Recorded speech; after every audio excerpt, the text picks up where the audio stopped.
inshallah. And then as a reminder, right afterwards, you're all invited for tea and snacks in the MPH, in the gymnasium, in the multipurpose hall. So don't go anywhere. Stay around, inshallah. And hopefully you'll have questions and we'll have answers. More likely they'll have the answers and I'll be just as confounded as you. So we're going to go ahead and get started. Inshallah, the slides will show up some point in time on one of the screens here, inshallah. All right, so Bismillahir Rahmanir Rahim and Alhamdulillahi Rabbil Alameen wa salatu wa salam ala ashraf al-anbiya wa mursaleen wa ala alihi wa sahbihi man tabuhum bi ihsan ila yawm wa ba'd.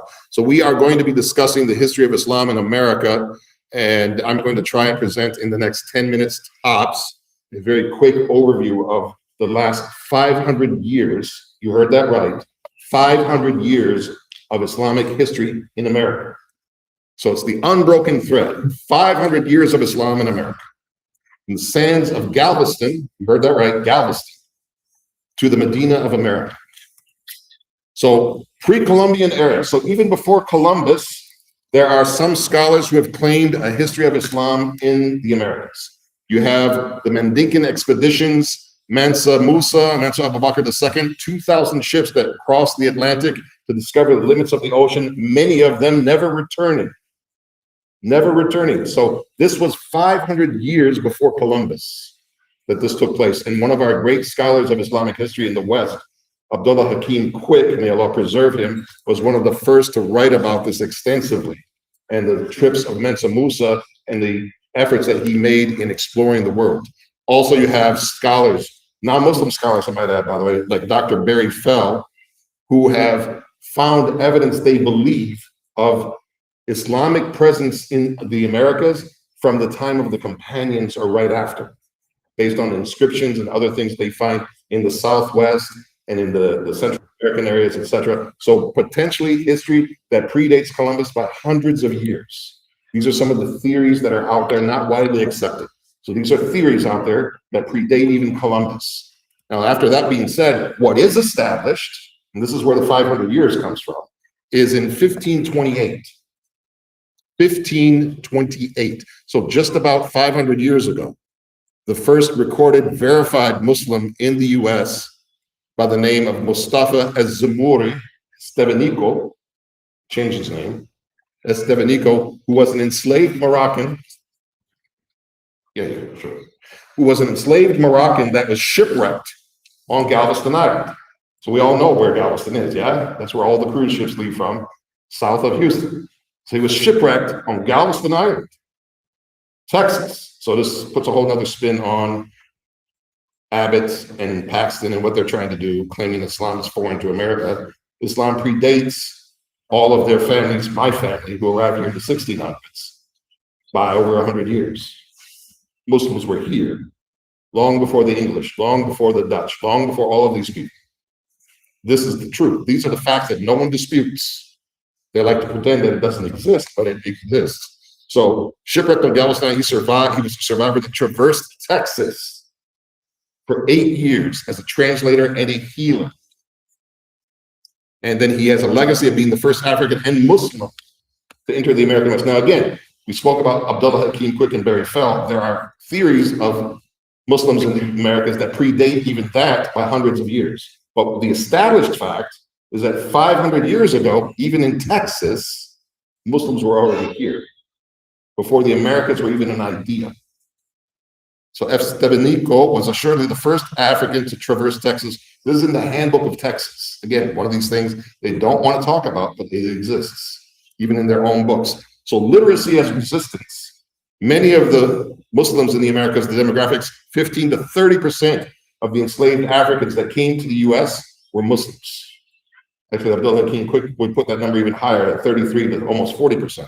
So some of the notables, Omar ibn Said from 1770 to 1864, authored an autobiography, and Surah Mulk in Arabic, while enslaved in the Carolinas, they would write in Arabic to preserve their heritage.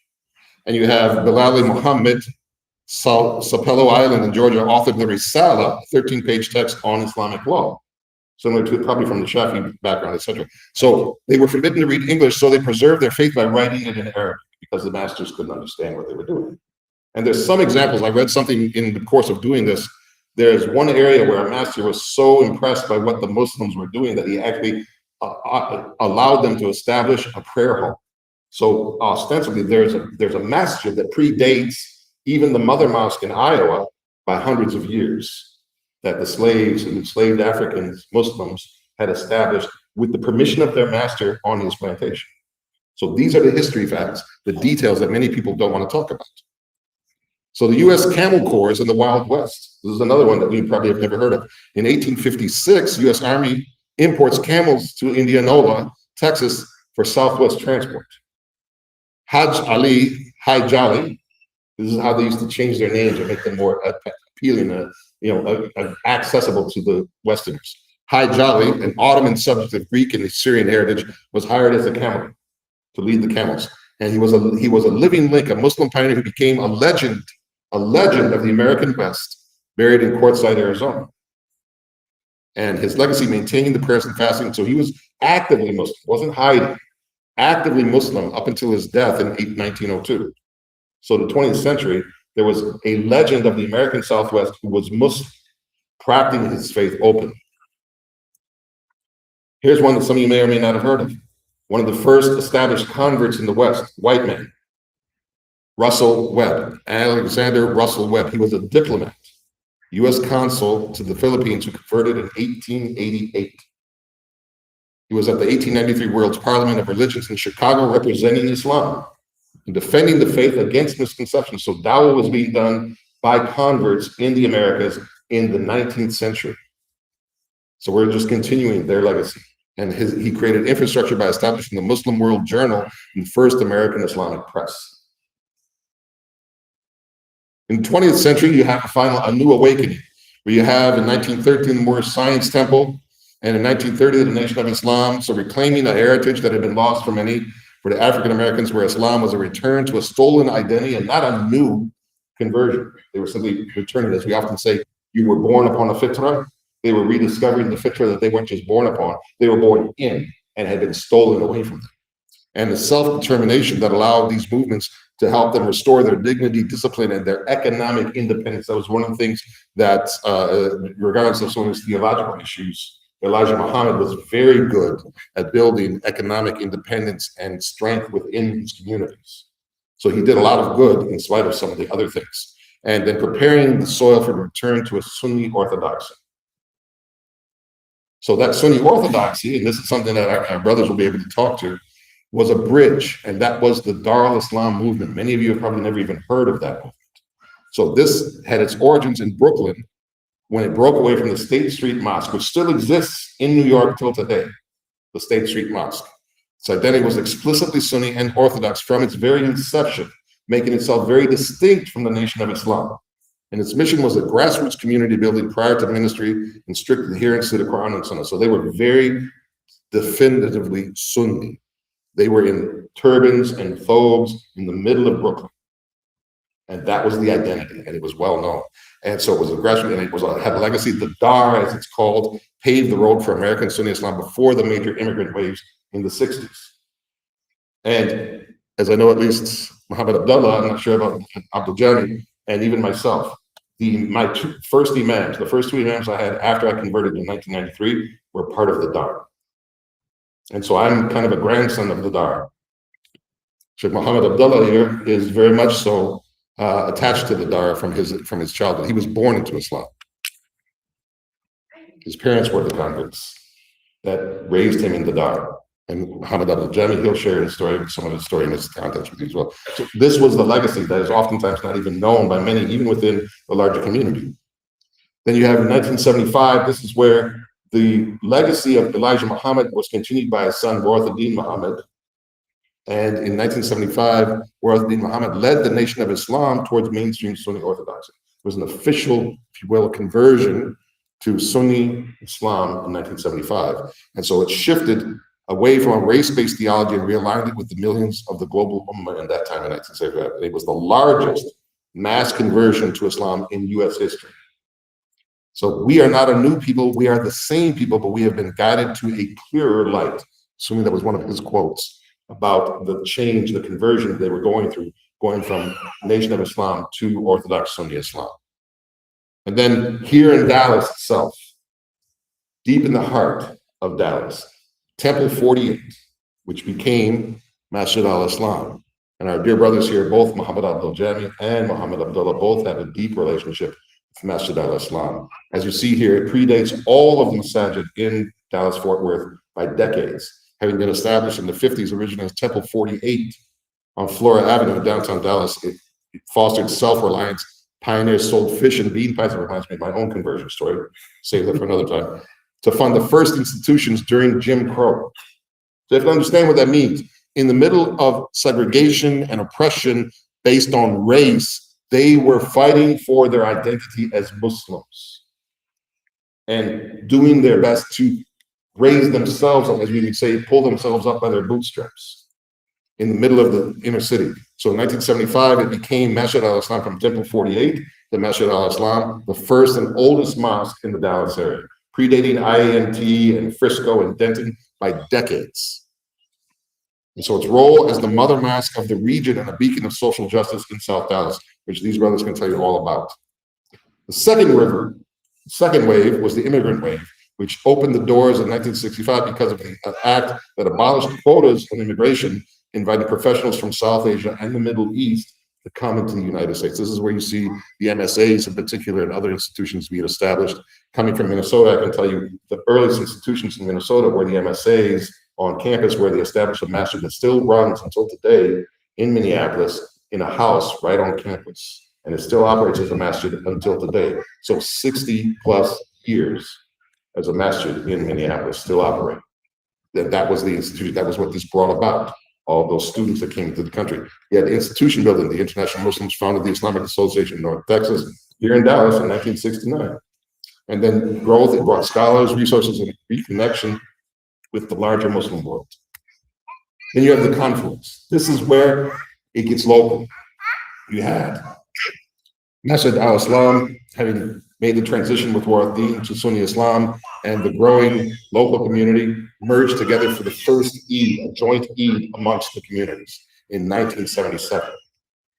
You had Temple 48, Masjid al-Islam, and Immigrant Wave. So it was a joint Eid al-Fitr held between Masjid al-Islam and IANT back in 77. It cemented the unified religious identity of the Ummah here in Dallas-Fort Worth. And the lesson was that the indigenous and the immigrant should and can become one body. And that's something that Sheikh Mohammed here is working on diligently with a project called the Twin Mosque Project between Mass Dallas and Masjid al-Islam. Medina of America, if you haven't heard that term before, that refers to where we are right now. We are the Medina of America, so-called Medina of America. The ecosystem in DFW is home to, and I'm sure this number is too small, 60 plus masajid. It's probably the large ones. We know there's a lot of smaller ones. Mosques, seminaries, and civic organizations, collaboration between historic partnerships between urban centers like Al-Islam and other mega mosques. I mentioned the Twin Mosque Project, which is a project of the USCMO, the umbrella organization for Muslims nationwide, to build relationships between inner city masjids and the larger suburban masjids to foster an exchange of this legacy so that we learn from one another, as Allah said in the Quran, in order that we get to know one another. And so this service, and the service legacy of Al-Islam and the inner city masjids is huge. And their Day of Dignity is a flagship project that has been going on for many years and is an ongoing opportunity to give back to the poor in society and become a means of their opening their eyes up to Islam. So one body, one history. Indigenous, enslaved, Dar al-Islam, the flourishing fruit of DFW Islam exists because the indigenous roots held the soil. We are not two rivers anymore, we are one ocean. And from there, I'm going to turn it over to the experts so they can share their insights and their experiences and the details that I probably left out. Jazakallahu khairan, barakallahu feekum. Assalamu alaikum wa rahmatullahi wa barakatuh. بسم الله الرحمن الرحيم والحمد لله رب العالمين والصلاة والسلام على أشرف الأنبياء والمرسلين برحمتك يا أرحم الراحمين. Jazakallahu khairan to ICI, Islamic Center of Irving, to the community, to my esteemed and honored panel members, Imam Abdul Jami, Imam Saeed Perso, may Allah subhanahu wa ta'ala continue to bless and reward you all. Ameen. Brothers and sisters, I want you to understand a key concept in Islam, and that is jihad, to struggle for the sake of Allah.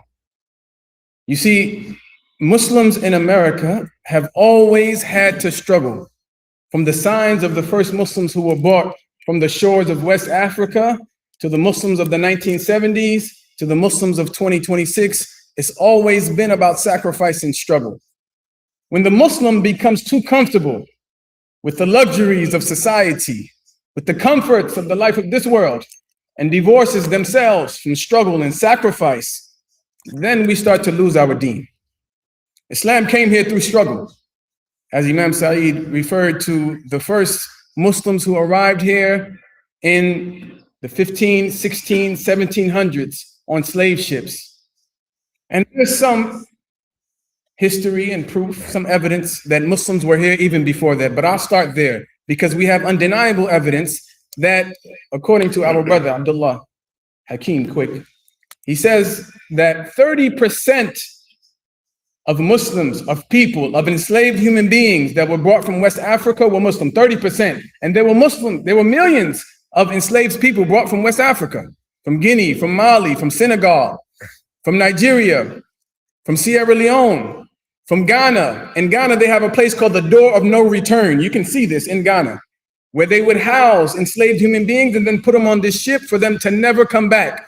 30% of those millions who were shipped, roughly hundreds of thousands up to 1 million, were Muslim who were brought here on slave ships.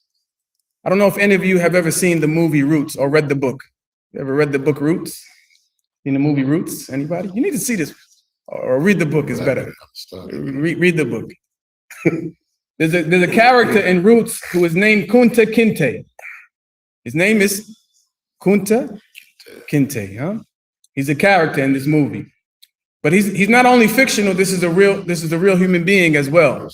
He was brought from the Mandinka tribes in West Africa. He was a Muslim. And in the movie, they beat him and whip him. And they try to make his name, they try to change his name to what? Does anybody know?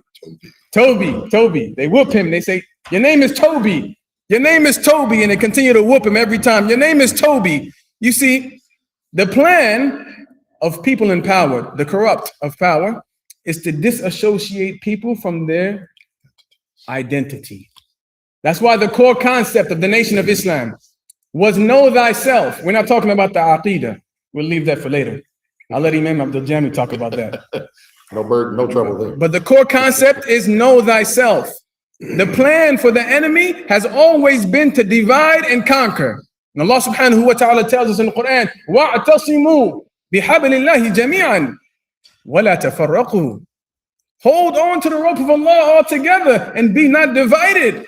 Because when we're divided, we're weaker. And that was the plan of the enemy the whole time. When they brought us from Africa, we weren't Christians. There were no Christians. There was 30% Muslim and 70% indigenous African religions. And those Muslims, those early Muslims who Imam Sa'id touched on, people like Kunta Kinte, people like Bilali Muhammad, who wrote, it was Maliki fiqh, by the way. West Africa still to this day is mostly majority Maliki. He wrote his fiqh book in Maliki madhab, in Arabic, about tahara, purification, how to make wudu. I want you to understand the severity of this. Imagine being enslaved, not just any slavery. This is chattel transatlantic slave trade, where the most heinous of procedures were taking place. Babies ripped away from their mothers. Men being forced to impregnate women. Yes, they were breeding human beings. Beatings, hangings, lynchings, separating and dividing people from their origins. And what was the main strategy? It was to make people adopt this culture. Let me explain a little bit more. My father used to tell me there's two types of Muslims. Both of them are immigrants. One who immigrated by choice and the other one who immigrated by force. By choice and by force. The Prophet ﷺ said, إِنَّمَا الْأَعْمَالُ بِالنِّيَّةِ, that every action is judged by what? Its intention. Some scholars say this hadith comprises 1/3 of all Islamic knowledge. Every action is by its intention. وَإِنَّمَا لِكُلِّ امْرِئٍ مَا نَوَى. and everyone shall have that which they intended. But that's only half of the hadith. What about the other half? فَمَنْ كَانَتْ هِجْرَتُهُ إِلَى اللَّهِ وَرَسُولِهِ فَهِجْرَتُهُ إِلَى اللَّهِ وَرَسُولِهِ. Whoever's migration was for Allah and His Messenger, his migration was for Allah and His Messenger.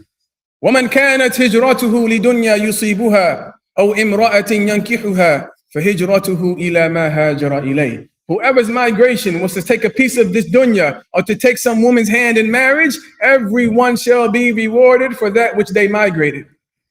The Prophet was talking about a real life example of somebody named Qais, Muhajir Qais. There was a man who made migration to take a woman's hand in marriage from Mecca to Medina. His purpose of migrating was to take this woman's hand in marriage. You see, Islam in America has always been established by sacrifice and struggle. If you came here just for the dunya, Allah is going to give you the dunya. You're going to have it, but you won't have any share of the hereafter. But if you came here really to establish the deen of Allah and to struggle and to sacrifice to continue the legacy of Islam in America, then you'll have the dunya and the hereafter. You have to ask yourself, why did you migrate to this country? And why do you remain here? Because those early Muslims on those slave ships, they were praying on the bottom of these ships as they were shackled. They were finding ways to hold on and preserve their language. They didn't want to give up their names. They didn't want to give up their religion. But we live in the lap of luxury where we can come to the Masjid any day and we have no idea about the struggle and the sacrifice, the price that they paid. Bilal Muhammad, he had this document which is preserved in the University of Georgia. Sapelo Island is where he was. And his document is preserved in the University of Georgia. His fiqh document. You can see it. You can research it. You can look it up. You can go there and witness it in person. Also, Ibn Sa'id also has writings in Arabic. People preserving their deen. You know, Thomas Jefferson, who is one of the forefathers of this country, he himself had a Quran. Do you know that the first country to accept the United States of America as a sovereign nation was Morocco? It was a Muslim country. They had an iftar in the White House.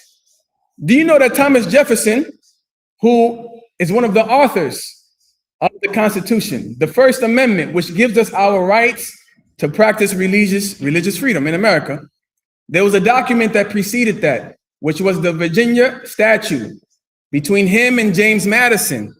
Thomas Jefferson, I'm teaching you American history here, and how it intercepts with Islamic history. The First Amendment gives us the right to practice religion in America. You know where that came from? The Quran. La ikraha fi din. There's no compulsion in religion. He used the principles of the Quran to put into the Constitution of the United States of America. He had an iftar in the White House when he invited the nobles from Morocco to come here. They had an iftar in the White House. He has a Quran. And there's a Quran in the White House till today, which traces back to Thomas Jefferson.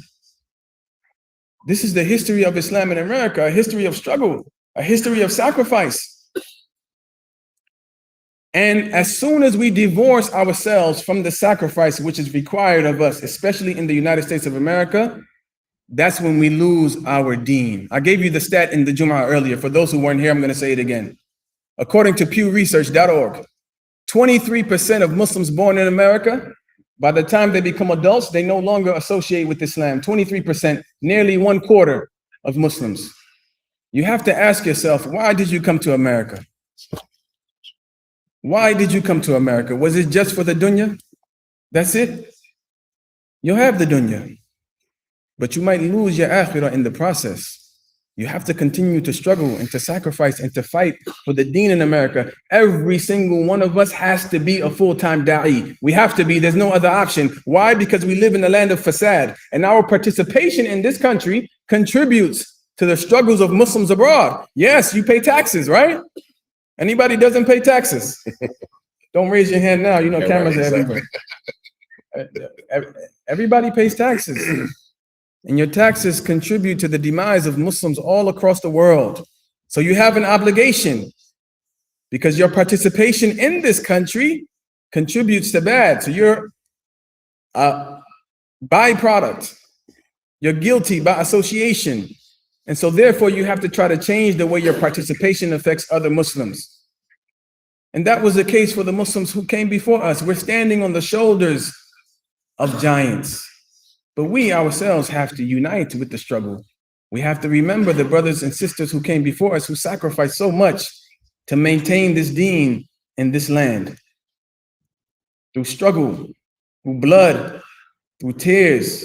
And inshallah, Imam Abdul Jami will continue with the struggle of the resurrection of the deen of Islam here in the 1920s and 30s, inshallah. Jazakumullahu khairan. Barakallahu feekum. Wassalamu alaikum wa rahmatullahi wa barakatuh.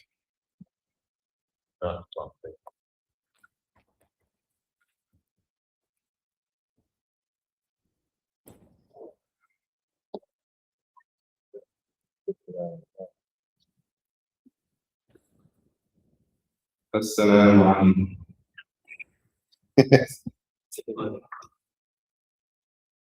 Bismillah ar-Rahman ar-Rahim. Alhamdulillah rabbil alamin wa salatu wa salam ala rasulillah.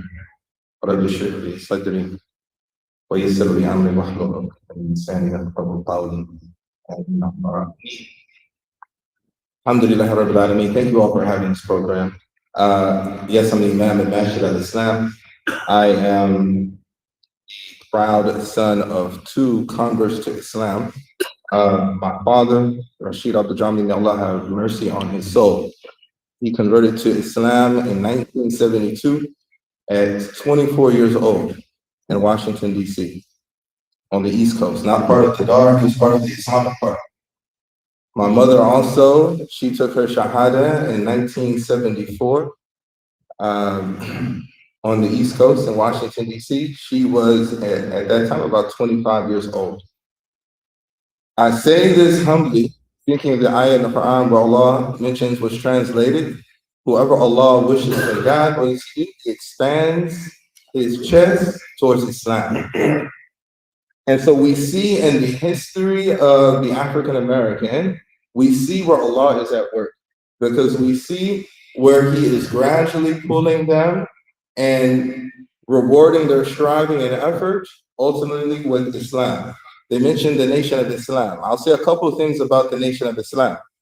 In our Islamic circles today, the Nation of Islam generally gets a lot of negative slack because they have false doctrine. Their aqidah is false. We know this.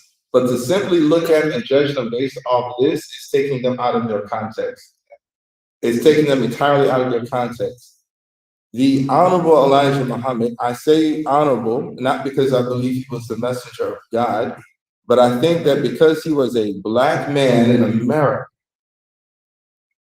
in the 1930s who had a third grade education, who didn't have Google search or ChatGPT, he didn't have a sheikh, he didn't have any masjid he could go to. He was cut off from a lot of knowledge. So I give him some break on the fact that his knowledge wasn't accurate. And I look at the context that he was in. He lived in a society that was undeniably anti-black racist, that set up systems. He lived in a time that was called the Jim Crow era. We familiar with this terminology? If I say Jim Crow, you know what I'm talking about? I don't think they know what I'm talking about. I think you can spell it out. So Jim Crow was slang term that was used in an era where blacks and whites were legally segregated from each other. So black people couldn't go to the same public institutions, public schools. They couldn't live in the same neighborhoods. And there was a lot of efforts to keep black people in an effort they called was separate but equal, but it was really separate and definitely not equal. And they got this term Jim Crow. It was really a character that was meant to insult black people as lazy, as uneducated, as dumb. And they used to do this thing where they would, white entertainers would paint their face, what they call blackface, and then they would make jokes mocking black people. And that character they would call Jim Crow. In that era of segregation, they call it the Jim Crow era. So in the Jim Crow era, where certainly if you were black, just by being black in America, your identity was being attacked. You were not as intelligent. You were not as moral. You were not as capable. You were not as human. But your existence was tolerated and your opportunities were limited. It was in this context that the Nation of Islam was born. And it was in this context where the Honorable Elijah Muhammad wasn't focused on the Aqidah, he was focused on building up the esteem and identity of these beat up individuals, these beat up black people. So he gave them identity.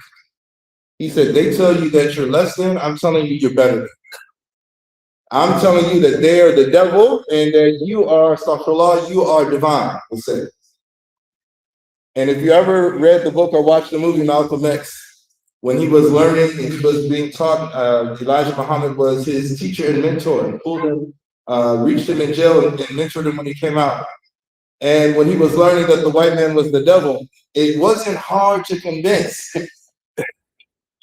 There was a beautiful scene where he reflects on all of the white people and interactions in his life and the impact that they had on his life. And sending his mother to the crazy house. His father was assassinated by a hate group similar to the KKK, etc. And so his 8th grade teacher, can you imagine a teacher telling a child who's an A student, you have to choose a job that's reasonable for a Negro. You can't be a lawyer. Perhaps you can do something with your hands, shine some shoes. This was the role that he reflected on of white people in his life. So a group like the organization Nation of Islam, teaching Black Americans at that time that the white person was the devil, it wasn't a stretch. It matched their experience with white America. And if we don't understand that, that tells me we're detached from that history. We're not looking at it in context. But the beauty of the Nation of Islam is, although it didn't teach Islam proper, what it did is it prepared millions of African Americans to eventually accept Islam proper. But first, it had to reintroduce them to their own humanity and tell them of their own worth and teach them about being educated, teach them about having businesses, teach them about pulling their resources together, working together as a community, teaching them morals and ethics. And when we look at the story of Malcolm X and Muhammad Ali and how they came into the Nation of Islam, it's very obvious to see how it made them better people. And eventually it made it easy for them to accept Orthodox Sunni Islam. And that's the context we look at. Now, my parents, they didn't come to the Nation of Islam when they accepted Orthodox Islam, but the energy at this time in the civil rights movement in the 60s and right after in the 70s was such that a lot of African Americans were beginning to see the beauty and the truth of Islam. And it reminds me of Surah An-Nas, where Allah says, all of us know the story, where Allah is telling us, إِذَا جَاءَ نَصْرُ اللَّهِ وَالْفَتْحُ وَرَأَيْتَ النَّاسَ يَدْخُلُونَ فِي دِينِ اللَّهِ أَفْوَاجًا فَسَبِّحْ بِحَمْدِ رَبِّكَ وَاسْتَغْفِرْهُ إِنَّهُ كَانَ تَوَّابًا. It points out when you see the help of Allah, it finally arrives. When the help of Allah finally arrives, how do we know Allah's help and victory is here? In other words, how do we know Allah is doing work? You can see people entering into the deen of Islam afwaja. They're flocking to it in crowds. In 1975, when Elijah Muhammad passed away and his son, Imam Wafdin Muhammad, may Allah have mercy on him, took over the leadership of the Nation of Islam, he transitioned it immediately to Orthodox Islam. And by a miracle of Allah, the people stayed with him. They didn't turn their backs on him. And we see in history documented the largest conversion of United States citizens to Islam. And Imam Muhammad Abdullah was talking about Africans who came over as slaves, and we anticipate or speculate that maybe a third, maybe a little bit more. Allah knows best. Here's another number I'm going to add to that to help us appreciate the miracle of Islam that took place in the United States of America. It's estimated that it was a total of 12 million Africans that were enslaved during the transatlantic slave trade. Of those 12 million, guess how many of them came to the shores of America? It was less than 1 million. It was less even than 500,000. Their anticipated or estimated was something like 400,000. In the country of Brazil alone, they estimate it was some 5 million slaves were brought to Brazil. 12 times as many Africans were brought to Brazil as were brought to America. Why am I pointing this out? Because when we look at the history of Islam in America and look at the history of Islam in Brazil, you don't have anything like the Nation of Islam. You don't have anything like Muhammad Ali. You don't have anyone like Malcolm X. You don't have anyone like Imam Wafi Muhammad. We can go on and on and on. This tells us Allah is doing something special in America. And the evidence is you see the crowds of people that entered Islam in the 60s and the 70s by Allah's permission. We shouldn't overlook this. We should be thinking as Muslims, there's a miracle of Islam here. What is my contribution to it? What role do I have to play? Dr. Sherman Jackson, he indicates something. He says, in the African American community, we have a communal conversion to Islam. A communal conversion, he says, is not that all of the African Americans became Muslim, only like 5%. But what he's saying is that the African American community embraced Islam because of that 5%, because of the work of groups like the Nation of Islam. The name Muhammad became popular in the African American community, even in the whole world. At one point, imagine when Cassius Clay takes the Shahada, becomes Muhammad Ali, he's a heavyweight champion of the world, insisting that, no, you call me Muhammad Ali. So now people know the name Muhammad who didn't know it before. They're hearing the name Allah. They're hearing the word Islam and Muslim. They're becoming familiar with it. In the African American community, they see Muslims, African American Muslims, as part of the struggle for justice and for freedom. And so even though they don't become Muslim, they accept that the Muslims are part of their culture. And this is big. And this is an indicator to us of what can further happen in this country as we identify with the struggles of the people that are here. And they become Muslim and they begin to accept the Muslims as part of it. The pattern is already happening. And the connection and the affinity with the African American community is already there. I'll say a couple more things and then we'll close this up for prayer. What are you doing that? I want to draw something out. Sure. Listening to you talk about the numbers that came to the States versus Brazil. The huge disparity in numbers, the small number, 1/12 of those that reached Brazil, and how the experience and the dynamics and the evolution was different. And I was listening to you say that, I was reflecting what Muhammad Abdullah was talking about the struggle. I would posit this, and I'd love to hear both of your thoughts on this. It's that very struggle that we faced here. The slavery in the US was very different from the slavery in Brazil. Circumstances in Brazil were very different from the circumstances they faced in the US. Could it be, thinking to the Surah you mentioned, etc., that struggle, that oppression that they faced was the catalyst? The same way we see, like during 9/11 and other things, we had mass numbers of conversions taking place in the midst of what seemed like oppression.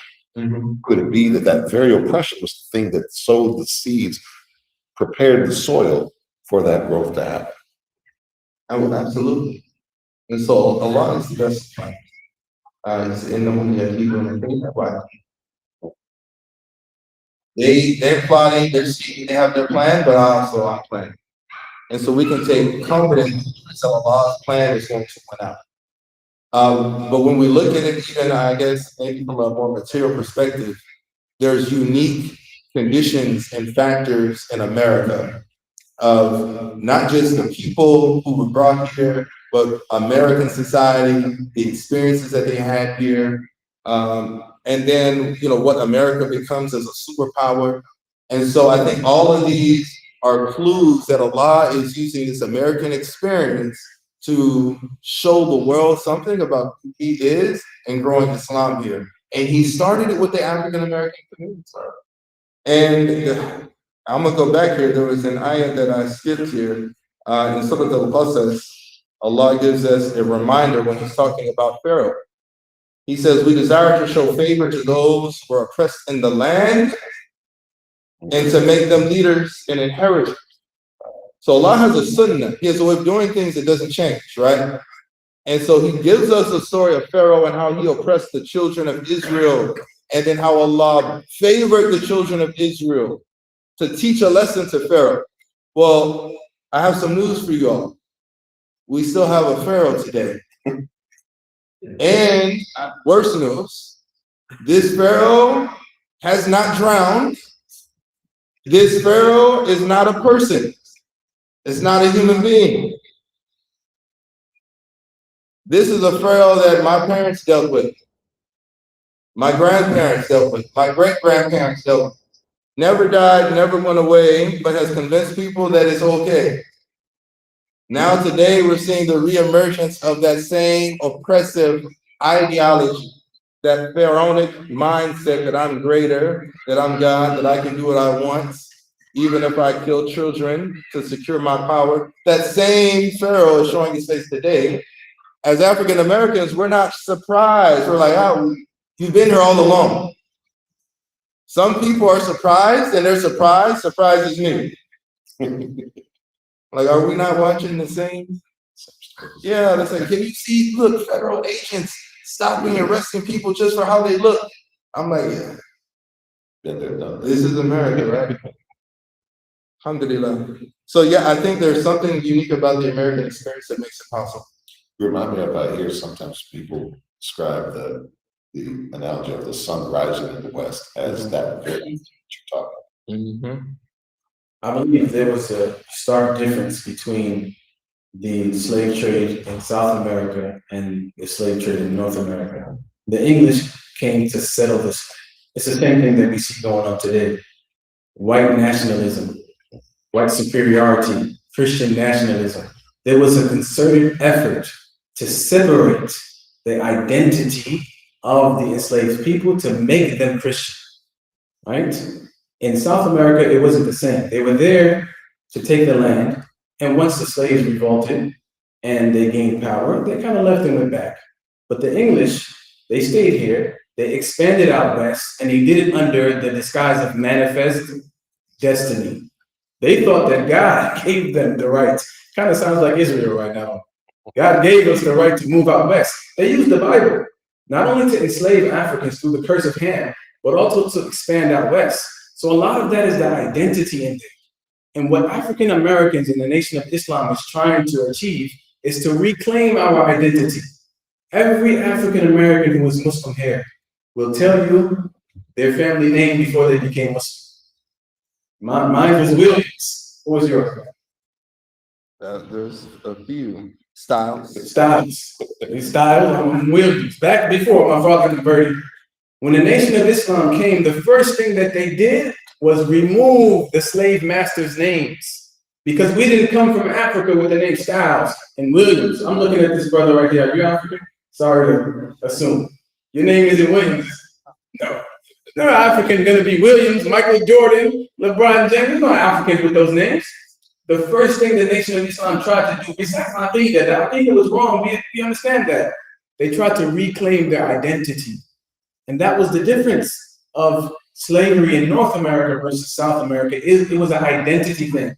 To make this country a nation of white Christians, white superiority, Christian nationalism, and that's the same thing that's going on today. That's why it doesn't surprise us. They want us Muslims and Islam to continue to be seen as something foreign. And the more that they try to suppress Islam and oppress Muslims, the more we grow. فَزَادَهُمْ إِيمَانًا وَقَالُوا حَسْبُنَا اللَّهُ وَنِعْمَ الْوَكِيلُ. When the Munafiqs came to the Prophet and said, there's a big army gathering, you're scared of them. It only increases us. The more you hate Muslims, the more you do in Gaza, the more Muslims. The more you do in America, Minnesota, you want to talk about Somalia, more Muslims. And so there was that concerted effort here, which then resulted in, guess what? More Muslims. SubhanAllah. I want to make sure we have time for questions. So I'll just say my final thought on this is that as Americans, or as Muslims rather, living in America, whether you're African American or not, you should know this history. This is your history. Because this is the history of Islam in America.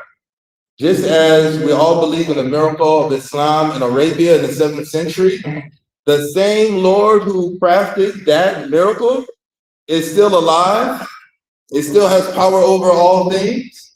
It's still making Muslims. And we can look and see where he brought that to America. And he chose the African American experience to deliver Islam to this land. But he didn't stop it there. Because through that struggle, we saw in the slide presentation, it led to opening up the immigration doors, which allowed even more Muslims to come here. They weren't planning on more Muslims coming here when they opened up the door. They thought they were just getting engineers and doctors. They got more Muslims. Our Imam is reminding us, make sure you're coming over here as a Muslim to grow Islam, not just to make money as a doctor or engineer. And so there's a plan in place that Allah has made very clear, which is to grow Islam here. And I'm saying all of us need to be thinking about how are we contributing to this. And we're not contributing to it with full fidelity and sincerity if we are not intentionally working together in our communities. We can't work separate from each other. We can't think that someone's better than the other because of this or that. The ayat was already mentioned. Allah put us in different tribes and nations. We should be recognizing each other. Ah, you're Muslim. Oh, you're a human being. Oh, you're just like us. We have a common enemy. What are your solutions? What knowledge have you gained that can help us? We're in the same struggle together. And we need to realize that because our enemies look at us and identifies us quickly, enemy. And we're looking at each other like, brother, what is your brother? How are you? Brother, we're on the same team. So I'm reminding us and encourage us, we must work together. We must be committed to put in the work to push Islam to the next level in this country. I want to say one last point before we open up for questions on what Abdul Jabbar just said. We are in this country maybe 2%. The number of Muslims that come to the Masjid on a regular basis, at least once a week, is under, I repeat, under 50%. 42% is what I've seen. I think that's still too high, but we'll take that number as fact for now. 42%. So more than half do not come here even weekly. So those that are even in the building are a minority amongst that minority. We can't do what Abdul Jami was just talking about. Brother, what's your method? What's your fit? What's your tariqah? What's this? What's that? That's helping the enemy defeat us. I'm not saying set aside the differences we have, but for the sake of the ummah's survival and growth, we need to set these things aside and unite upon the things we are in agreement on and serve the larger cause of Islam and this ummah in the United States.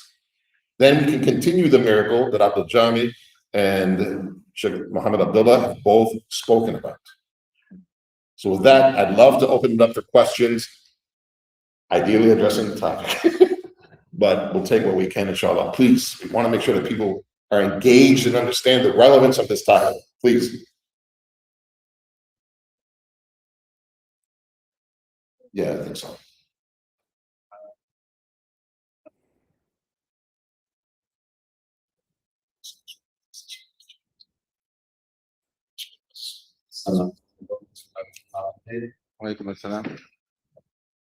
Question is, these brothers, mashallah, they did an amazing job of being right? They did mass conversion, right? So how can we as Muslims we can study their life, try to work not only just African community, African American community, other communities. So we get the best ideas on this.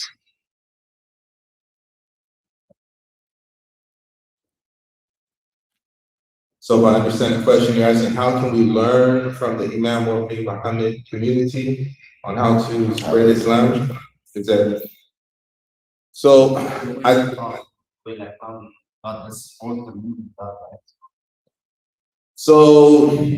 think I understand your question. Imam Wafi Muhammad, may Allah have mercy on him. There was a lot of things moving that put him in that position to do that. It's difficult to say just, talk how he talked, teach how he teach to have the results that he had. And this is why I say it was a miracle of Allah. It was a miracle of Allah. But there are lessons that we can take from it. And what I will say is that as Muslims, if we understand our faith properly, we can see it through our culture. We don't have it confused with our culture. We can distinguish it from our culture. This is one advantage that the African Americans had, because we knew as African Americans that our culture is not Islam. And so when we want to know, well, what is Islam, we're not going to look at, well, what are they doing in Iraq? What are they doing in Egypt? What are they doing in Pakistan? We're looking at, what does it say in the Quran? What is the Prophet Muhammad ﷺ? And then I think once we understand and we can clearly see Islam separate from our own culture, then we have to think here in America, what is the condition of the people? And how does Islam already have solutions that address the conditions of the people? What made Islam attractive, I believe, to the African Americans is that it was seen as solving a problem. It was helping enhance the life better. People weren't necessarily shopping for a religion, but they were looking for a better life. And understanding that this is not it, what I'm going through, this foot on my neck is not it. And so here, the challenge is for us as Muslims in America, who we claim we have the guidance from Allah. So for example, America struggles with racism. Our deen, everyone will say, is against racism. But as individuals and as communities, are we ready to model to America how to live as a multicultural, multi-ethnic community and to do so in harmony and mutual respect? I don't think we've modeled that for them yet. And I think when we model that, then we can start to pull people in. This is a country that struggles with individualism. And our faith teaches us about being concerned with others, serving others. And you're not a real believer if you're hungry in your neighbors. We have in our deen the principles that address illnesses that are going on. So we need to see what are the illnesses here and emphasize that in our practice of this deen to the American people. And they're coming for remedies. They're coming for healing. And that's what Islam has to offer. Inshallah, I hope that helps. Yes. Maybe more questions. About history of Islam. I have something that I also feel about identity. It's very, very important. As we hear, there are so many people, Muslims, who change their identity, and so on, still it's happening. But on the other hand, the way I see is that we should also, besides Islamic knowledge, which is major for our children, but also we should be focusing on getting our children highly educated from technology perspective, from other perspective, because through that, when they are working in more bigger companies and enterprise level companies, and they are not losing their Muslim identity, then they start seeing these Muslims who are working and who are very highly educated. They start respecting them because they are not hiding their identity. They are saying, I'm Muslim and I'm a lawyer, I'm a doctor, I'm a architect, I'm different bigger positions. And then I pray salah, I do fasting, I do these things. So they start thinking that positively, that they are not just Muslim and not serving the country or not serving the community, but also, they are not losing their identity. They are proud of their identity. So that's how we earn the respect and dignity. That's one of the aspects that I see. I think we should promote in our community. I think the sacrifice and the struggle that I spoke about earlier, it goes both ways. So as he mentioned, Muhammad Ali, who insisted that people call him Muhammad. One time I was in a cab, I'm gonna tell you a quick story. And I was in a cab with a driver named Sam. His name was Sam, right? So we get to talking, and I tell him, eventually he asked me my name. I said, Muhammad. He said, oh, you Muhammad? I'm Muslim too. My name is Sulaiman. So you have some people running from the identity the opposite way. While the pioneers of Islam in America, they were sacrificing the dunya to preserve their deen. A lot of people are giving up their deen to chase the dunya. The key is, how can we be balanced? Yes, we can be lawyers and doctors and scientists, but it can't cost us our religion. We can't sacrifice that. That's a non-negotiable. Doctor, that's negotiable. Maybe I will, maybe I won't.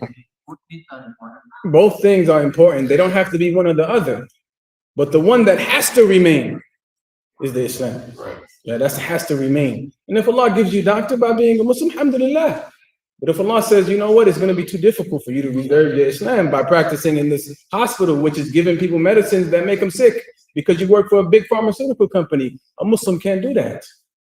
So you have to see which one is more important for you. It's not that one or the other. It's that you prioritize one and Allah gives you dunya. Or maybe He keeps it from you. But if you prioritize dunya, Allah will keep the deen from you. So that's I think is the key to balance. I'd like to add something to that real quick. So one of the spaces I'm very active in is LinkedIn. So I write a lot to professional audiences. One of the things that has resonated most deeply with the audiences has been about showing up with your whole self in the workplace.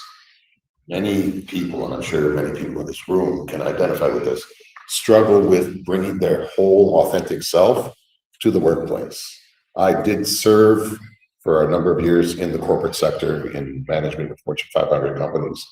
And so you can do what you're talking about, but like Muhammad Abdullah was just talking about, there's a challenge sometimes about how much do you sacrifice to achieve those ends, those goals, in the pursuit of those things where you start to jeopardize or harm your opportunity to live your full authentic self, to pray openly, to have people like my managers got accustomed to the fact that we needed to pray, we were fasting, we needed to break fast.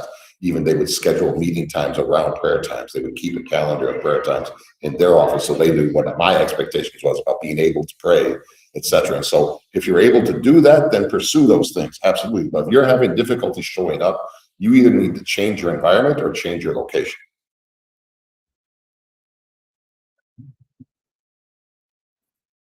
Assalamu alaikum warahmatullahi wabarakatuh. Jazakallah all of you for spending the time here and appreciate the discussion. I'm asking a question a little differently.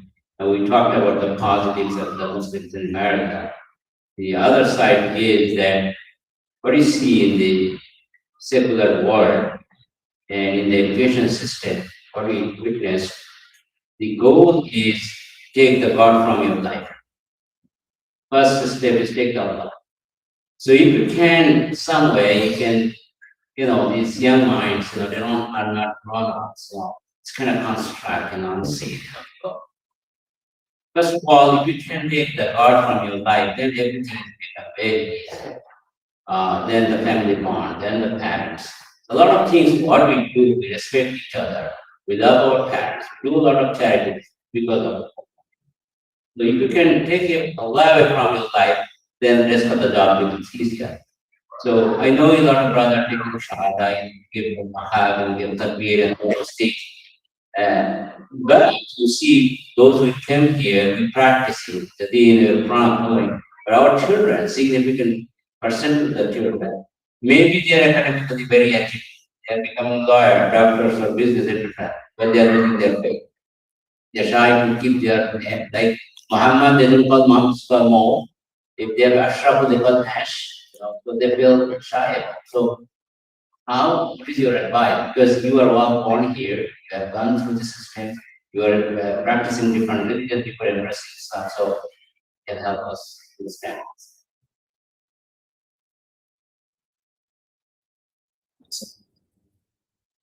Before I answer that, I'm curious, are the sisters able to ask questions? Because I know we had a microphone there. I have a feeling that one might be the one that we got. Say, This was the one. that was the microphone? Yeah, I had a feeling. You want me to? Brother, I'm just signing on, right? Sign your question. I love the mic. Always causing problems. That was the last question. I'm not gonna- Okay, so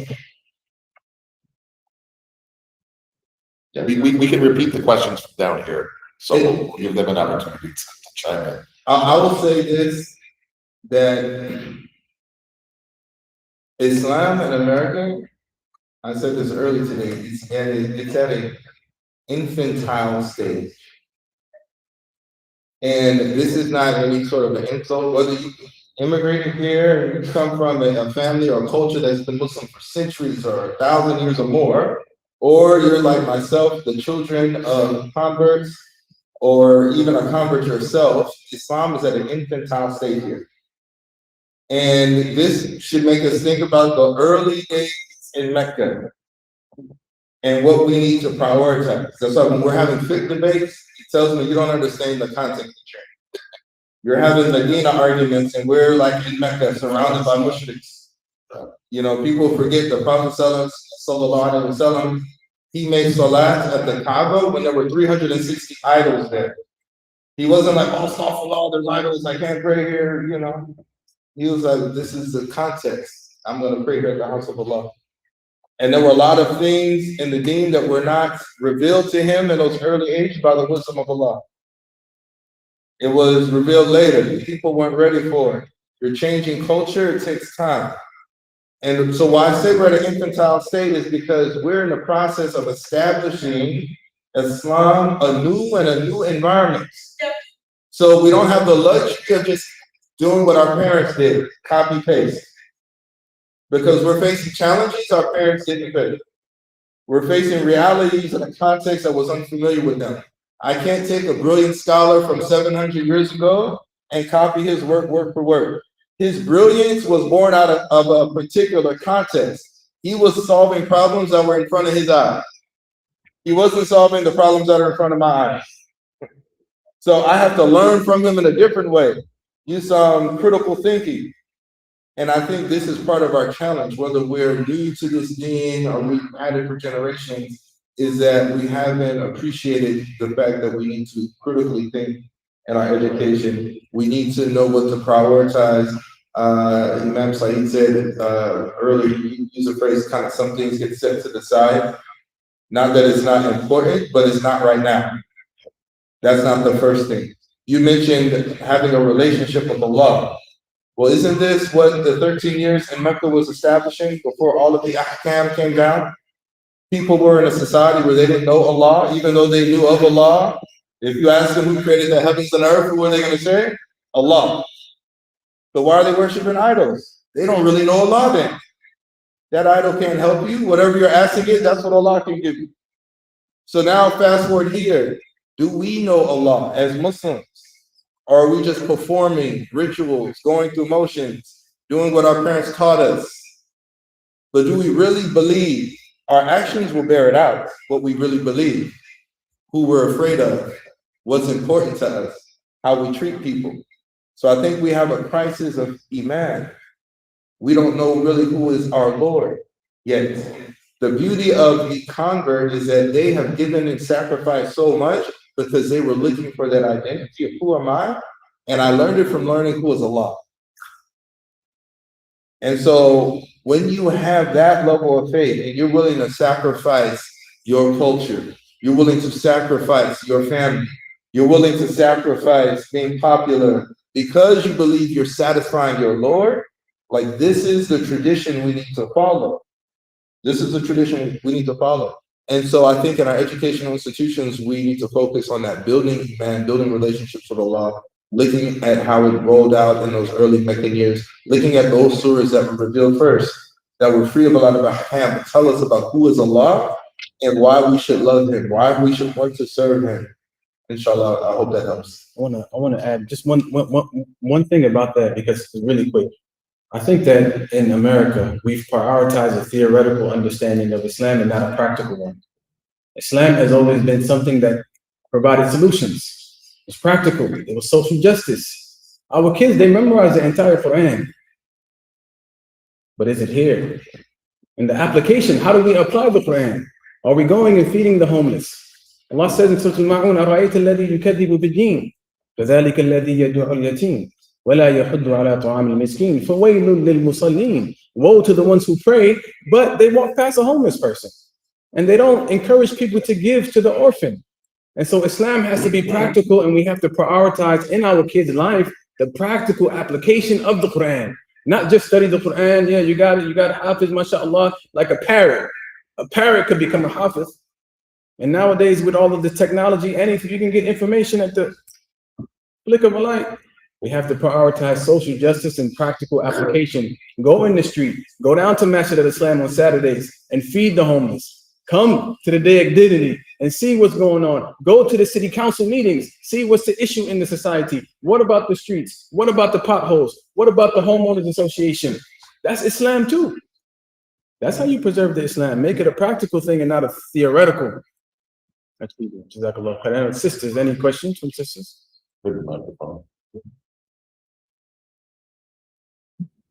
I fear we already lost you guys, but please, if you got any questions at all, Sorry. feel free to chime in. We're gonna try to get a sister in, brother. We're gonna get you. If there's no sisters, then we'll get brotherhood and come back to the sisters at the end before we close out. I just wanna the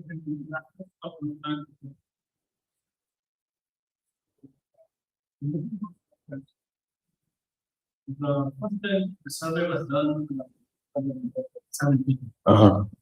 And even 23%. Yeah. Or then subsequent survey was done. And that time, anybody to 13 in 2024, you said there was, okay, so he's speaking about the Pew Research study. 2017, it was 23%. You're saying in 2024, it came down to 13%. Okay, I was unaware of that. Go ahead. No, one more aspect is people who are reversed, we don't have good numbers of the people, like how many they continue to be Muslim and how many after some time they don't. That's a question for Brother Saeed. He's the research. What I'll say, go ahead. So, the comment I want to make is, I don't know how much reliable this research is. Sure. Because these are alarming numbers, different 30%, right? Very high number. Sometimes these numbers could basically depress them, start thinking a lot of the time, you know. So how accurate those numbers are? And is there any alternative or any possibility that as Muslim organizations, with the look or any organization that usually engage, can have maybe accuracy? Okay, so let me speak to a few of those different things. Inshallah, okay. So firstly, the number about 23% of people born into Muslim families that leave Islam, that number was offset by the number of converts in the community, which was around this number, 23%. Now, you mentioned the depressing part about that. It's a net zero. The upside of that is that every other faith group was a negative in that regard. As far as reliable numbers, yes, Pew Research may not always be the most reliable numbers, but that's going to be true with any statistical analysis because it's only as good as the sample. What I can say is, and I believe the brothers might have been getting ready to say the same thing, there is at least one organization in the Muslim community that is doing similar work, ISPU, that does similar work, and actually Dalia Magahud, who's the head of that organization, John Esposito, worked together on a project prior to that with Pew Research that was published as a book called What a Billion Muslims Really Think. It was a deep statistical analysis of worldwide Muslim attitudes and demographics around many different issues. So again, the numbers are what they are in terms of the sample size and how reliable it is, but usually the reports will tell you, like, you know, margin of error and things like that, etc., within that basis of reliability. But so ISPU, for me, in the work that I do, like the 42% number I quoted earlier, that's from ISPU's research. So that's Muslim-led research showing 42% attend the masjid on a weekly basis.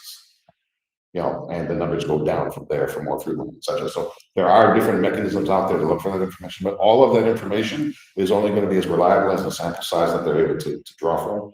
Anecdotally, from my own experience with converts, it's a difficult thing to track because if we're being honest with ourselves, most of the time we lose track of most of our converts. On the fact that maybe say somebody that took Shahada here, whether it's Hugo or Allison, and maybe we don't see them again for a long time, that doesn't necessarily mean that they're not still active or participating in another community, just that we aren't seeing them.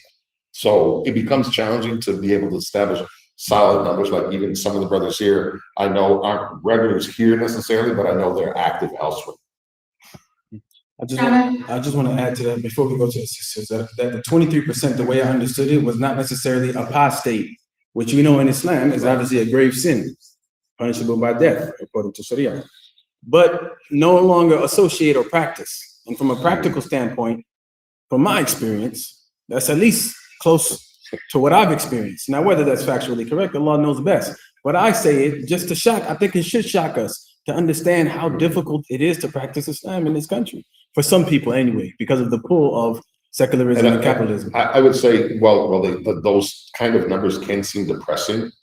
I think that's part of the paradigm shift we have to go through. We have to realize that those numbers, however depressing they might seem, are really opportunities for us to refocus, going back to what Hamad Al-Jami was talking about, dealing with our realities. We oftentimes in the church, you have this phrase, preaching to the choir.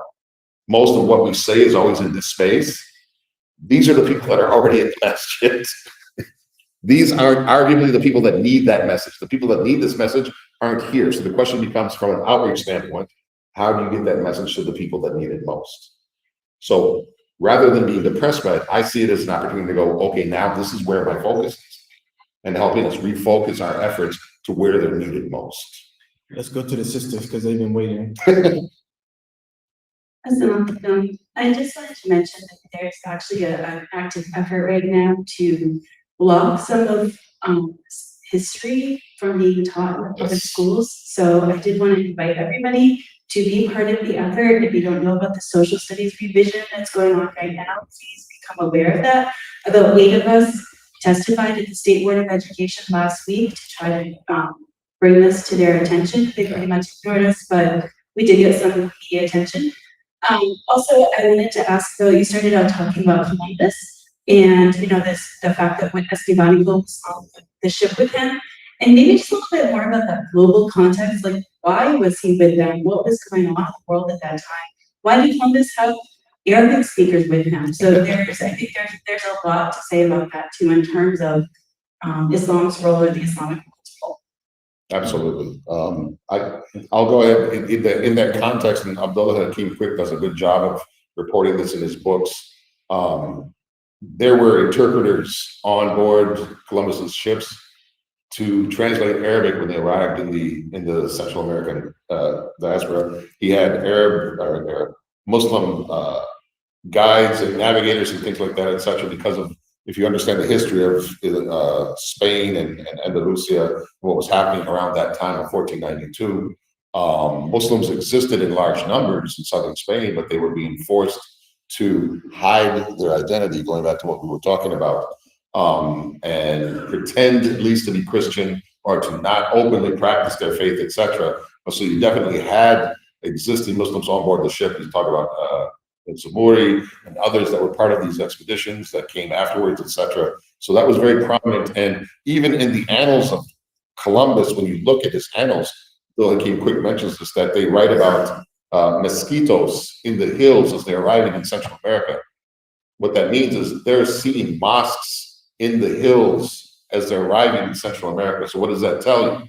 That tells you Muslims were already present in Central America as Columbus was arriving in the beginning of the 16th century. So there's a lot, as you said, to be said about that history, about what was happening and what was transpiring in those areas, etc. And so a lot of people only think about American history in the context of the Northern Europeans, England and the Dutch and things like that. But Spain had a history in the Americas that arguably predated a lot of that stuff and was responsible for a lot of the Muslim presence in the Americas long before the English and the others were bringing slaves to these borders as well. The Spanish and the Portuguese had a much greater influence and a much earlier presence in that if you look into the history of Florida and some of the Muslims that landed in Florida with some of those ventures as well and escaped into the hills and became members of the Native American tribes, there's a story that you can find. It's a long time ago in The Message, ISNA's flagship magazine, about the history of Native American Muslims in the United States, so much so that there are treaties with Native American tribes in the Northwest, Northeast, that the signatories from the tribes of these treaties have Muslim Arabic names. Native American chiefs of tribes with Muslim Arabic names that are signing these treaties. That tells you something about the history, that going back to the idea of rewriting American history, denying the 500-year established history of Muslims in Texas, let alone the states, that people are ignoring or being wiped out of the books. And CARE is well aware of this and is working on this at a state level, by the way. Any other brothers? Well, Brother Hood, we've been waiting for a while, then we'll go to you. Assalamu alaikum. So, especially when you think of folks in this larger DFW community, especially living in these north suburbs, how can we also kind of support the African American Muslim community? What are some kind of practical things we can do? How can brothers living in the greater DFW area support the African American communities? Was his question.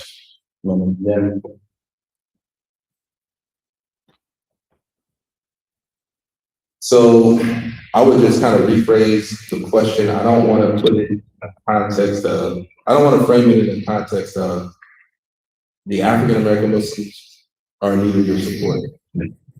Instead, I would say something similar to what Allah says. He has made us into different tribes and nations so that we can get to know each other. So we need to get to know each other. And this lays the groundwork for us to then work with each other, which creates the groundwork for us to mutually benefit from each other's expertise, right? Because there's things that the African American experience has taught us that would be beneficial to all of us Muslims. Some things that we take for granted because, my mom told me this, my dad told me this, because they've been here, that we assume that everybody knows. And y'all don't know about Emmett Till? Y'all don't know about Roots? Right. That book, Roots, is one of the main reasons my mother took her shahada. She read that book and it put Islam on the radar for her and wanted her to know more about it. And to me, this is basic knowledge. But I know not everyone has a mother so we have to get to know each other. That's what I would say. How we get to know each other, we support each other's activities and functions. So that means knowing where Masjid al-Islam is. That means if there's an iftar. That means if there is a feeding operation. That means finding ways to get down to that community, pray with the brothers and sisters there, socialize with the brothers and sisters there. We have to form genuine, meaningful relationships with each other that I think sets the groundwork for us to then do work with each other. Right. And so that's how we're free. We're not utilizing each other properly because we have our own lives and our own issues and our priorities and we're busy. And so it's my job to put on the radar that, hey, we need each other. Not like the African Americans need you, but we mutually need each other. And our inability to link up together is causing all of us to suffer. And if it's not obvious to us now how we're not suffering, I don't know when it'll be obvious to us. I want to tease out something that Muhammad Al-Jami was just talking about. We talked about this importance of getting to know one another. Ironically, I mentioned this in the clip I gave earlier today. Not here. Allah chose a particular word when he said this. He said lita'araf. He didn't say lita'allamu. He said lita'arafu. There's a difference when you say ilm, academic knowledge, versus ma'ruf, arif. Arif is experiential knowledge. So to put it in the parlance of the West, what it means is we need to break bread together. We need to sit down together, and we need to spend time together to know each other like we know our families, like we know our neighbors, like we know our friends. That's how we need to know one another. It's not this, oh yeah, I know that there's the African American community over there. I know there's a Sudani community there. I know there's the Bengali community here, this Sudani, this, that, the other thing, etc. No, we're not talking about the stuff you can find on Google or in an encyclopedia. I know that's dating me. but we need to actually get together, spend time together. So when there are those opportunities to blend our cultures together, our societies and our communities together, like the Eid, I was just thinking about this, that community Eid back in '77, where IANT and Masjid al-Islam came together. Where are those opportunities now? Why aren't we making an effort to bring the community together so that all of the various pockets that we have can get to know one another, lita'aruf, as we were just talking about? Let's get that brother's question before we close.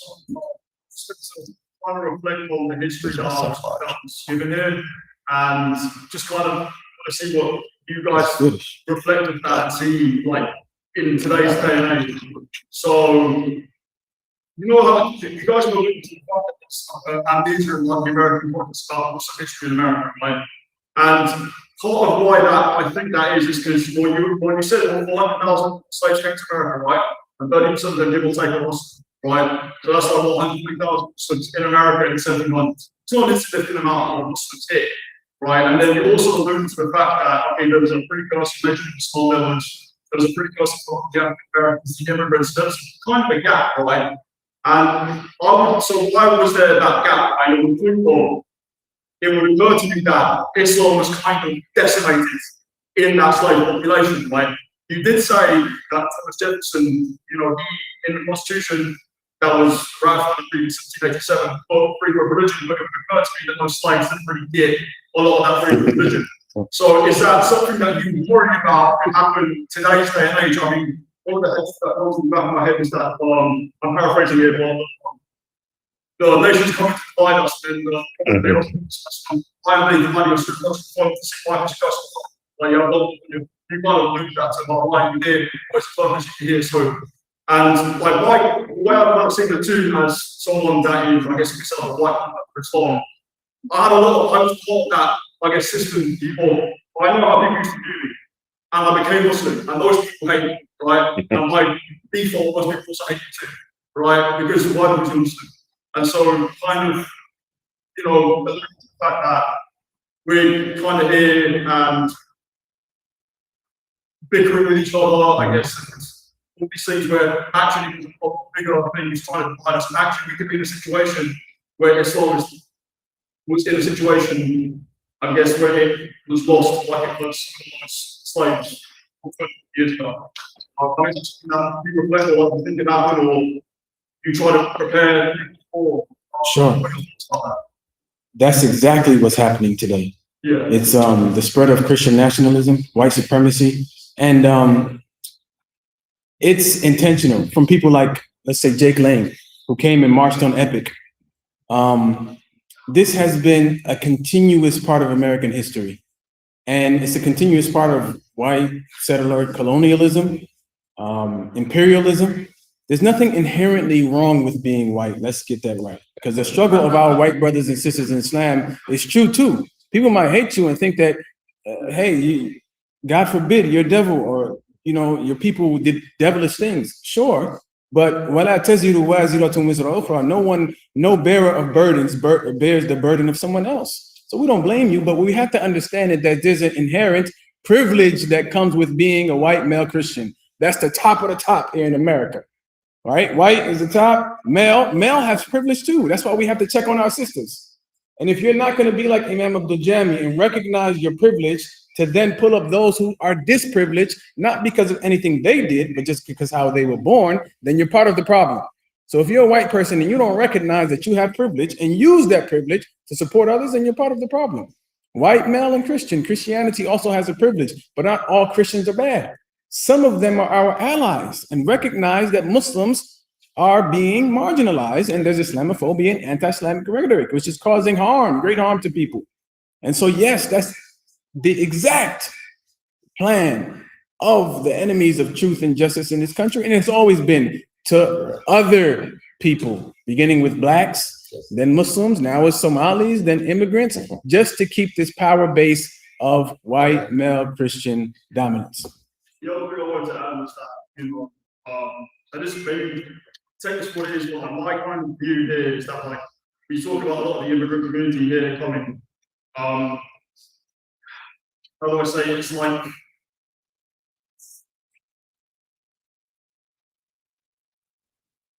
with a lot of the community here, I feel like they're not really so aware of that issue, more so in the immigrant community, because from what I see, a lot of times that when, as Muslims, not specifically immigrant community, so that we live in our own box, right? Yeah. We live in our own culture, and you're not aware of that. And one thing I just like even try to reflect on this, and that's not just like Islam, it's not the Jews that he was talking about, like his people. A lot of them either conspired with the Romans, or they were just kind of like biblical Pharisees and Sadducees, right? And these people around you can usually become those guys where they're like, if it really became that bad, I feel like these people that you might think are your friends, but really they're just gonna like us bad habits, for examples. You know what I'm saying? And so if we keep having these issues with each other and keep them not uniting them, I kind of feel that sort of thing could come to us. I think it's important for us to bear in mind that even if you look at the history of racism, racism was a construct of the elites, and to do exactly what you're talking about, to divide and conquer, to pit us against one another, to get us preoccupied with worldly success and worldly power, and have us forget our identities, forget our values, forget our morals and our priorities.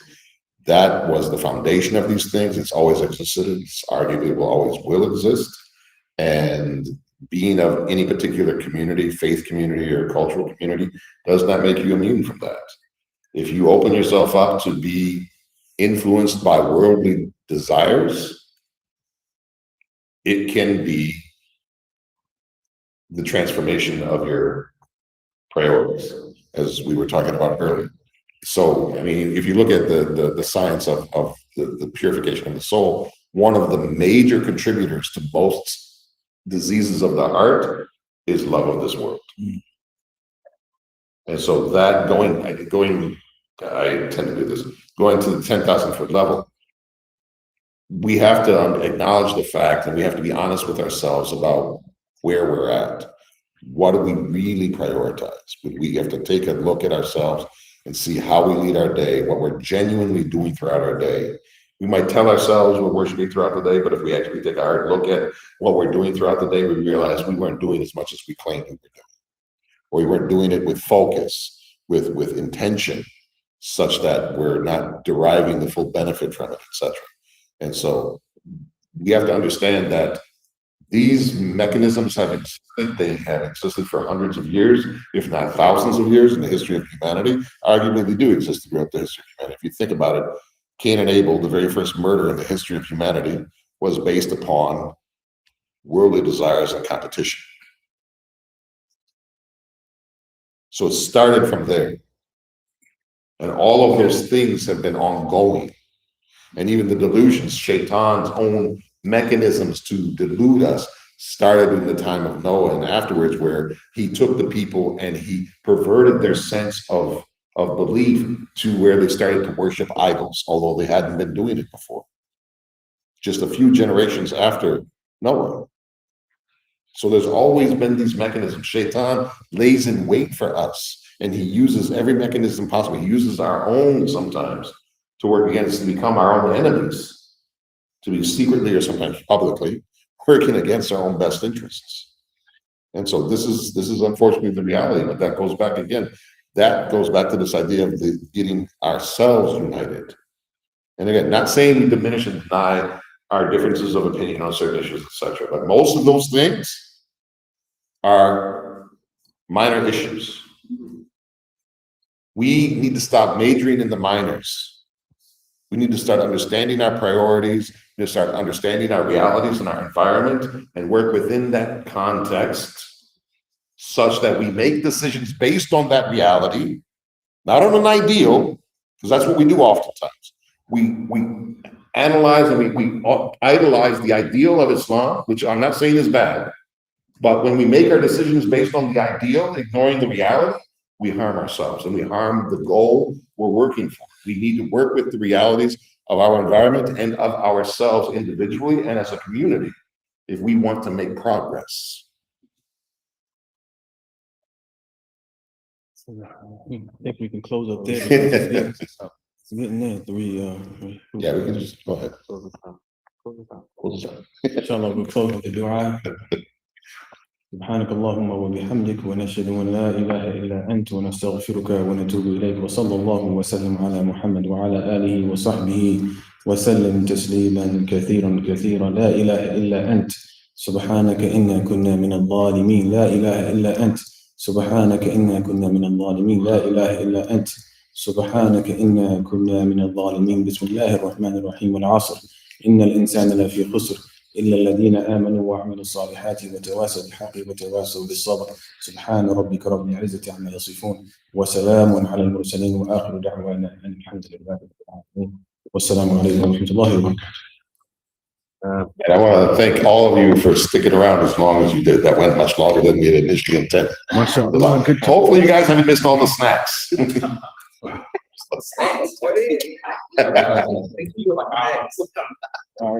think I agree that we should from different pockets we could unite with each other. Do you guys have any plan to create a platform so we can participate from different communities can unite together? There is this twin mosque project at the USCNO right now, Mass, Al-Islam, I wouldn't say on that, but hopefully sign part of that as well. That would be best. Well, hopefully, I hope that they make a relationship and we have opportunities even locally as well. Because I think we need to understand each other's perspective and come up with something more, because even internally here, we could do that. We have a great diversity. Because But I think, all this technology and everything, the main thing is that create the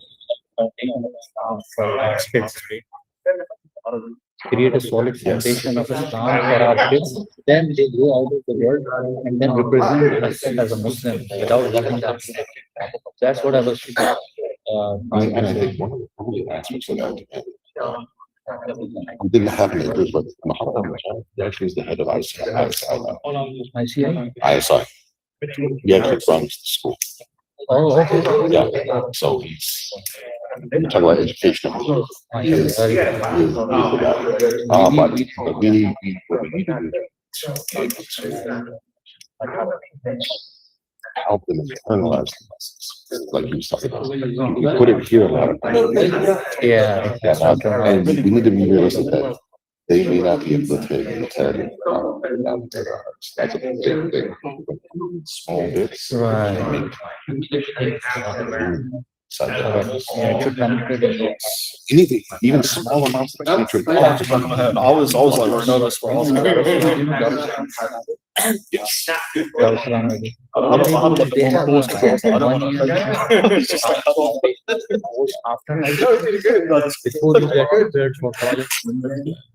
That's a beautiful. You should. There's shocking. Most Muslims in college and what they get up to. Right. And there's I heard like 38%. Yeah. That's why it's very important. There's some work for, but it's most of what I've seen is after that. Where? They are already Yeah, so it's a little late. No. It's kind of close to that. You need it more at the earlier stage. I know what I'm seeing a little bit more now. Some trying to which was a great opportunity. I don't know if we've ever had that here before, but I know other countries are doing it. I have 4 sons and I want to make sure that these guys are one of my sons. Which Masjid is doing it? I know Masses is doing it. I think right now they only have girls. There's details of Mass, where is Mass? in Richards. I came like 20 years ago. Yeah, so you're still learning. I was all over the place, Chicago, New Jersey, everywhere, San Diego. So luckily, yeah, Masses in Richards. I will look into it. Yeah. And feel free anytime. Feel free. Charlotte. Come on.